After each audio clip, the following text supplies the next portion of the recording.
दोस्तों मैं गाज़ीपुर बॉर्डर पर हूँ और आप मेरे पीछे देख सकते हैं कुछ लोग खड़े हैं। ये बौद्ध धर्म से बिलोंग करते हैं और इस भेष को हमारे देश में बड़ा पवित्र भेष माना जाता है। मैं इन लोगों से पूछना चाहता हूँ, जो अभी 26 जनवरी के दिन हमारे देश में हुआ गणतंत्र दिवस का समारोह था, किसान और जवान आपस में भिड़ गए, उस पर आप क्या कहेंगे? देखिए, कोई किसान जवानों से नहीं भिड़ा है। वो भाजपा के लोग थे जिन्होंने अतिक्रमण करके दंगा फैलाया है।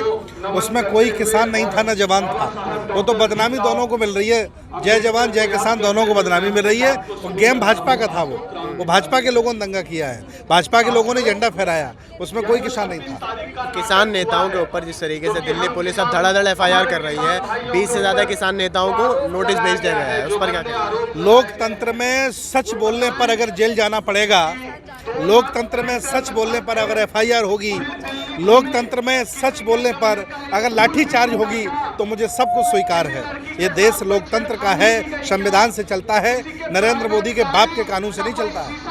रात में जिस तरीके से यहाँ पर लाइट काटने की खबर आई, यहाँ पर सुबह पीने के पानी की व्यवस्था तक नहीं थी, जो कि एक इंसान के लिए बहुत महत्वपूर्ण चीज़ें होती है, उसके बारे में क्या कहें? देखिए, एक बार चाइना ने लोकतंत्र की आवाज़ उठाने वाले 10,000 लोगों को मार दिया था।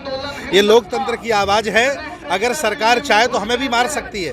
बिजली काटना छोटी बात है, पानी न देना छोटी बात है। वो चाहे तो हम लोगों को बम डाल करके मार सकती है, उसको पूरा अधिकार है। क्योंकि सरकार ये लोकतंत्र पर विश्वास नहीं कर रही है, तानाशाही बन गई है। क्या किसान आंदोलन पर एक काला धब्बा लगा है? बिल्कुल बिल्कुल, ये सरकार ने लगाया है। जो सरकार की व्यवस्था थी, उसने जानबूझ करके 26 जनवरी त्यौहार भाजपा वालों का नहीं है, राष्ट्रीय पर्व है।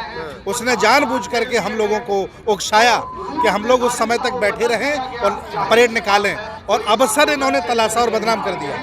जी। गृह मंत्री अमित शाह जो पुलिसकर्मी घायल हुए हैं इस पूरी झड़प में, उनसे मिलने जाते हैं, मगर किसान भी दूसरी तरफ घायल हुए हैं, उनसे मिलने नहीं आते। चलिए, कोई नहीं, आज उनका वक्त है, आज वो हमसे मिलने नहीं आ रहे हैं, वो हमें सिखा रहे हैं। आने वाले राजनीतिक लोगों को भाजपा वाले सिखा रहे हैं कि मेरे साथ भी ऐसा ही व्यवहार करना। जब ये चले जाएंगे तो इनके साथ भी वही होगा जो आज हमारे साथ कर रहे हैं। ये शिक्षा दे के जा रहे हैं, ये सिखा के जा रहे हैं, ये तय है। आंदोलन का भविष्य कैसे देख रहे हैं आप? आंदोलन का भविष्य उज्जवल है, और जहाँ तक डराने की, पीट के भगाने की, आंदोलन को खत्म करने की बात है, तो आदिकाल से ऐसा ही होता चला आया है आंदोलनकारियों के लिए। क्योंकि आंदोलनकारी सत्य के लिए अपने अधिकारों की मांग करते हैं, उनको हमेशा से दबाया गया है। इतिहास इसका गवाह है। एक भी ऐसा आंदोलन नहीं हुआ जिसके साथ इस तरह का व्यवहार नहीं हुआ, जिसमें हत्याएं नहीं हुई, मारा नहीं गया, शहीद नहीं हुए लोग, और लाठीचार्ज नहीं हुआ। ऐसा कोई आंदोलन नहीं हुआ आज तक। तो इसका भी यही होने वाला है, लग तो हमको रहा है, लेकिन हम यहाँ पर डटे रहेंगे। हम लाठियाँ भी खाएंगे, सब कुछ करेंगे, लेकिन सच्चाई के लिए लड़ेंगे। आपका नाम? भिक्खू कमल सिंह, लखनऊ। आपका नाम सर? बौद्ध भिक्षु सुमित रतन। एक सवाल और है कि सरकार को कहीं ना कहीं मौका नहीं मिल गया है आंदोलन को खत्म करने का इससे 26 जनवरी की झड़प के बाद? बिल्कुल, अवसर वो तलाश रही थी, उन्हें अवसर मिला है, वो भी जानबूझकर के उन्होंने ही किया है। इसमें किसानों का कोई दोष नहीं है, ये सब सरकार का करा धरा है। हाँ जी। एक कलाकार का नाम आ रहा है इसमें, दीप सिद्धू, कि उन्होंने झंडा फहराया लाल किले पर और बदनाम किसानों को किया गया है, इस पर क्या कहेंगे? भारत सरकार की और मोदी सरकार की सोची समझी रणनीति थी कि 26 अगस्त गणतंत्र दिवस को हम किसानों के आंदोलन को कैसे समाप्त करें, तो उन्होंने झंडा फहरवाया।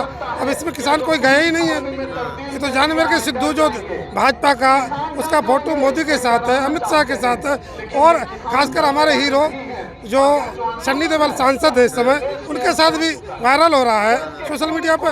तो जब भाजपा का नेता झंडा फहराए तो किसानों पर थोपा जा रहा है, ये गलत है। सरेआम किसानों को बदनाम करने की ये सरकार की साजिश है।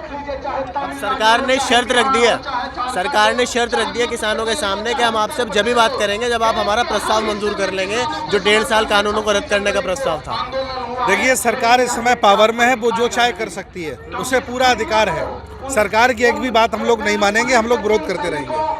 तो सरकार अगर ये कहती रहेगी कानून हम नहीं लेंगे तो आप क्या करेंगे? कोई दिक्कत नहीं, ले, हमारा काम विरोध करने का है। 4 साल बाद सरकार बदल करके मनवा लेंगे, कोई दिक्कत नहीं है।